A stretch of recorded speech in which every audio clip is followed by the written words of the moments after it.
we're about to see them one by one. They're going to come on in. Woo! Check it out, David. I need work, Dave. Real bad. She does. Character faces and character bodies and beautiful faces and beautiful character body faces. Theatrics galore, you know, not so much in terms of a theater sense, because again, you know, when I think of theater, I think of the stage with the curtain, and you have Broadway lighting, you know, with the you know, sequenced lights, etc., and a lot of jazz dancers, you know, like in some of the videos, and the guys going 2 and 3 and 4, Bobby, and lift that foot, and you know.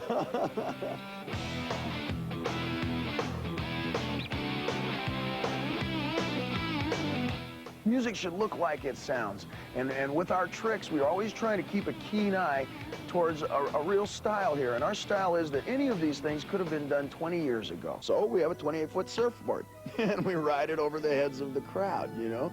Sounds initially a little bit sense of humor there, and you see it like that till you hear it with the music. You balance yourself up there, and I tell you, when it takes off, you know, it starts heading off from the stage. It takes first a big drop, and then it drops right into the trough, man. And that's just the way the music sounds to me. And I fly over your head, and it's like, zoo.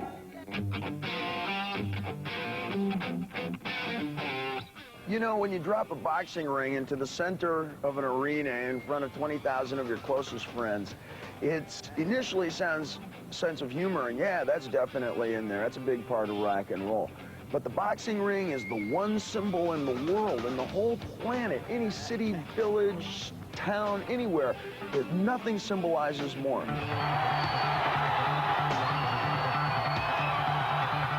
It's tearing out of the ceiling now instead of from under your seat, and you've got the regulation lights going and the strobes, and it has a real effect on you. Let me hear you say, ah!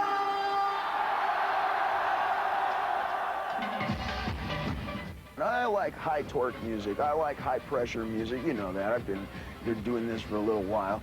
But there's always a little more adventure right around the corner. Let's try a different instrument now. Everybody said, oh, you can't do that. Oh, no, that's not usual. That's not normal. That's not traditional music. Well, you can do these kinds of things in rock and roll, and nothing socks it to you more than steel drums. Guaranteed.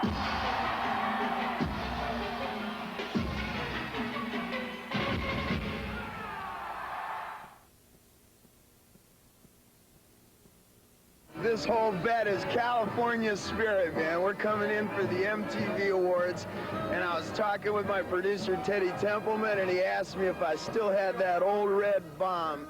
And I told him, yeah, it's all polished up and sharp. He said, that thing won't even get you to L.A., Dave. I told him, now with you, Teddy. I says, I can get that thing all the way to the Atlantic Ocean. He says, nonsense. I says, $1,000. Says, I do. He says, nonsense. I says, 2,000. Says, nonsense. I said, 5. He said, you're on.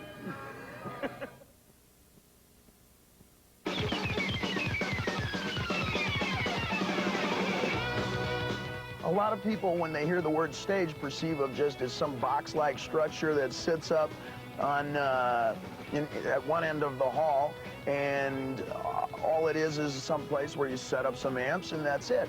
But in fact, a stage is a society. It's a microcosm. It's like a spaceship. There's a lot of technology here. There's a lot of dangerous situations. You know, you're talking about literally millions of watts of power, the kind of power that can throw a Chevy 6 city blocks if you plugged it into a catapult. It all has to go off with great precision, and the people have to actually live and breathe in here, you know, as far as hours and hours and hours and hours spent. So it's very carefully designed. Okay, we got a twist lock beaner, but that's not the spring lock, is it? No, it's not the spring lock. Okay, and what we got a... You got the regular beaner for quick release at the top. Okay, so Scotty's going to take me off the 8-brake release when we get up to the top up there. You plan it out very carefully. We have people who are in charge of just wardrobe, people who are in charge of just rigging and safety and electronics, etc. And we discuss for hours and hours and weeks and weeks and weeks what's going to happen, and this is to be here and that's to be there. And then when the show goes off, you start to play, and by the second song, everything's going right, and your blood temperature goes up a little bit, and the blood sugar is skyrocketing, and you run backstage, you go, what the hell do you mean? I did. And everybody understands what you're saying, because that's how everybody is running off, and that's part of the thrill. It's like going zoom.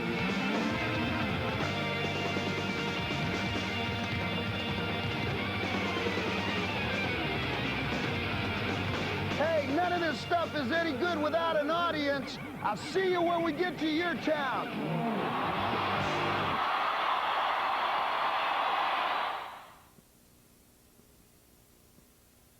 You know how I always wrote those songs about you never knew if I was talking exactly about a car, or it could be a girl, or it could be about myself or about you? Well, it's all about you, you know. So what I did is I pictured the Statue of Liberty as if she was a real live fox, and she's walking in front of the candy store, and I'm out front as usual being lewd towards her. And as she walks by, so what we have here is like that sexy kind of patriotism, you know. So the first single coming up is called Yankee Rose.